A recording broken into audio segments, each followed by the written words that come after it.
السلام عليكم واهلا بيكم في حلقه جديده من حلقاتنا. والنهارده ان شاء الله هنتكلم عن انواع التخزين في الديسكتوب بالذات. مش هنتكلم عن الحاجات التانية، اللابتوب ولا الكلام ده كله.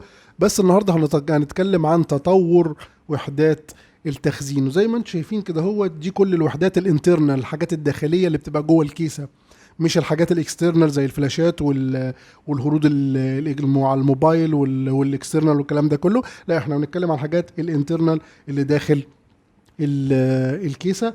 وزي ما انتم شايفين احنا كنا بادئين بحاجات زي كده. زي ما انتم شايفين الهارد دوت قديم جدا، حاجه مثلا بتاعه 98 او 99. وزي ما انتم شايفين ده المدخل الداتا بتاعه، وده كان اسمها الباتا. كان الكابل بتاعه مبطط وكابل عريض. وده كابل طبعا المولكس اللي هو الكابل الباور المولكس. وطبعا لما كنا بنيجي نركب هارد زي دوت كنا بنقعد بقى نشوف الجامبر اللي انتم شايفينه، اللي بيحدد ده ماستر ولا سليف ولا بيحدد ايه. نفضل كل شويه نشيله. والهارد اللي معانا يعتبر من الهرود اللي كانت ساعتها حديثه. ده هارد سيجيت كان 20 جيجا. انا فاكر لما جبت الهارد ده كان كل اصحابي بيحسدوني، يعني انت اللي هو عندك 20 جيجا يا نهار ابيض. كنت اروح لاصحابي مثلا اللي عندهم 4 جيجا الهارد كامل او 8 جيجا، اقول لهم ايه، خدوا الهارد بتاعكم كده كوبي وحطوه عندي. فطبعا ده كان يعتبر احدث حاجه ساعتها، تقريبا كان في 98 99 حاجه زي كده. كان الهارد السيجيت ده. وزي ما انتم شايفين بصوا بقى، يعني كل كده حاجه بتاعت نص كيلو، حجمه تقريبا بتاع نص كيلو. وكان لما نحب بقى ننقل الحاجه ما كانش حتى في فلاشات نزلت، كنا بنشيل الهارد كله ونروح لحد تاني ننقل فلاشات. فطبعا الهارد ده يعتبر تاريخ، يعني هو دلوقتي ما بيشتغلش حتى، مش لاقي له الكابلات بتاعته ومش لاقي له حاجه. والله عليه داتا مش عارف اخرجها ازاي يعني، بس مش اشكال. هحاول ان انا اشوف له اي طريقه نشتغل بيها. طبعا الدنيا بقت حديثه شويه بعضيها، وظهر الساتا. ده احنا قلنا الكابل بتاعه كان اسمه باتا. ده الساتا.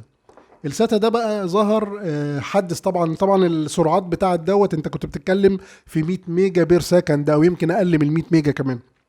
سرعة الدوران بتاعته كانت حوالي 200 لفة في الدقيقة حاجة كده. طبعا احنا وصلنا دلوقتي لحد 750 لفة في الدقيقة، بس برضو مع ال 750 لفة بقينا نحتاج لحاجات تانية. بس خلونا نشوف دوت كمان. ده هارد ويسترن ديجيتال. ده بقى الساتا. وزي ما احنا شايفين ازاي اتغير مداخل الباور والداتا. وطبعا ما بقيناش نحط له الجامبر، لان كان ساعتها كمان طلعت الفلاشات، فكنا خلاص ما بنحتاجش ان احنا ننقل او نشيل الهارد كله. ده كان الهارد الساتا. عايز اوريكم بس الفرق ما بين الساتا والباتا. ده الباتا اللي فوق، وده الساتا اللي تحت. طبعا اختلاف كبير جدا، وزي ما انتم شايفين اختلاف في الباور وفي الداتا. يعني الباور والداتا اختلفت المداخل بتاعتها. وطبعا الاختلاف دوت معناه سرعة زيادة، مش معناه انه مجرد بس اختلاف وخلاص. طبعا بعد كده كمان ظهر بقى الحاجات بتاعت اللابتوب والكلام ده كله. زي ما انتم شايفين ده برضو هارد ساتا بتاع لابتوب، حجمه صغير. سرعته برضو وصلت لحوالي 3000 او 4000 لفة في الدقيقة في الار بي ام، يعني 3000 او 4000 لفة. ويعتبر برضو من الهرود الحديثة شوية. ده هارد هيتاشي 500 جيجا. ده بتاع لابتوب. وزي ما احنا شايفين برضو نفس الحكاية هو الوصلة الساتا بتاعته. بعد كده طبعا لما لقينا خلاص بقى احنا عايزين سرعات اعلى، البرامج اتحدثت قوي وبقت سريعة جدا، الالعاب بقت سريعة جدا. انت عندك العاب بتوصل لسرعات شنيعة طبعا. فبقينا طبعا قلنا لا، احنا عايزين نستخدم، مش عايزين حاجة هارد ميكانيكي. يعني كل اللي انتوا شايفينهم دي هرود ميكانيكي، ميكانيكية زي ما انتوا شايفين. ده جواه موتور بيلف اهو، قرص بيلف. عشان كده هو اسمه هارد ديسك، او اسمه اتش دي دي او هارد ديسك درايف. ليه؟ لان هو جواه هارد ديسك بيلف او اسطوانه بتلف. وزي ما انتم شايفين كل الاجزاء اللي معانا دي فيها موتور، والموتور ده بيلف في القرص. فكل الحاجات دي بعد كده هو قال له طب لا، احنا هنحتاج طبعا لحاجه سريعه جدا. فعملوا السوليد ستيت درايف. سوليد ستيت درايف معناه ان هو جزء صلب ما فيهوش اي حاجه بتلف، هو مجرد وحده تخزين. فكل دي بقت وحدات تخزين. ما نقدرش نقول طبعا على دوت ان هو هارد دلوقتي، لان هو خلاص مش ده اس اس دي او سوليد ستيت درايف. زي ما انتم شايفين ده شكله. وطبعا حجمه بقى اختلف. ده الحجم ده اسمه 3.5.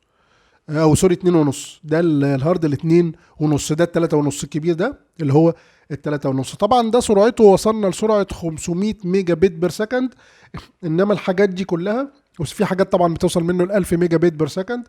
انما الحاجات الهارد دي، الهرود اللي هي اللي فيها اسطوانه دي، بتوصل طبعا كبيرها ل 500 ميجا بت بير سكند، ما بتوصلش طبعا للسرعات الكبيره. ده الهارد الاس اس دي العادي، كهربائي برضو، وفي منه انواع وتقدر تجيب منه سرعات، وفي سرعات متهيألي لحد 2000 ميجا بت بير سكند. طبعا بعد حتى ما وصلنا للاس اس دي اللي هو اللي احنا قلنا عليه ده، لا قالوا احنا عايزين كمان سرعات اعلى، فعملوا الان في ام اي، وده غير، عمل ثوره في عالم الكمبيوتر. طبعا وصل سرعته زي ما انتم شايفين، احنا بنتكلم على حاجه انتري ليفل، حاجه لسه في البدايه، وبتوصل سرعتها ل 2500 ميجا بت بير سكند. فده طبعا ميجا بايت، سوري، ميجا بايت بير سكند. وده طبعا حاجه يعني فظيعه جدا. في حاجات بتوصل زي ما قلنا لحد 7000 ميجا بايت او ميجا بت بير سكند. فلا ما شاء الله تمام. طبعا سرعته عاليه جدا، بس طبعا هتدفع مبلغ. يعني في زي ما قلنا حاجات منه بتوصل ل 12000 و9000 و10000 والكلام ده كله، الجزء الصغير دوت. وده كان تطور الهروب من ساعه من 2000، من 98 او من 99 لحد حاليا دوت. اخر موديل منه نزل السنه اللي فاتت لحد 2021. وزي ما احنا بنقول كده، ده الهارد لو الاستورج ايفولوشن دوت، الثوره بتاعت عالم التخزين.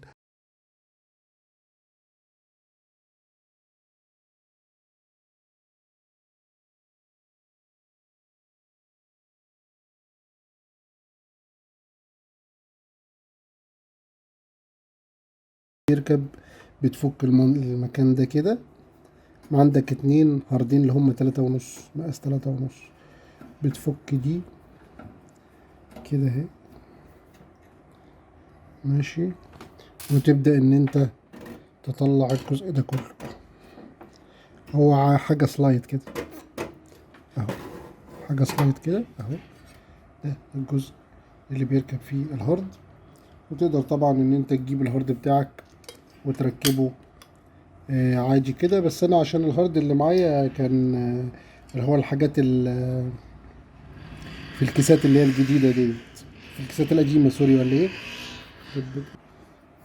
بتطلع طبعا الجزء ده وتركب فيه الهارد كده اهو. ركبه وتبدأ تديله بقى مع مساميره، مع حاجته. بيركب من تحت اهو،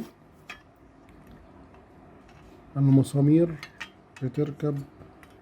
هي فين المسامير صحيح؟ مش عارف بقى. المسامير اهي مثلا هتركبه كده او هتركبه كده اهي. المسامير اهي، عمال ادور على المسامير من الصبح. هتديله مسمارين مثلا كده. يا رب الحلقه تكون عجبتكم. حلقه سريعه، حلقه بسيطه، بنفهم بس الناس الفكره عامله ازاي. اشتركوا معنا في القناه واعملوا لايك، والسلام عليكم ورحمه الله وبركاته.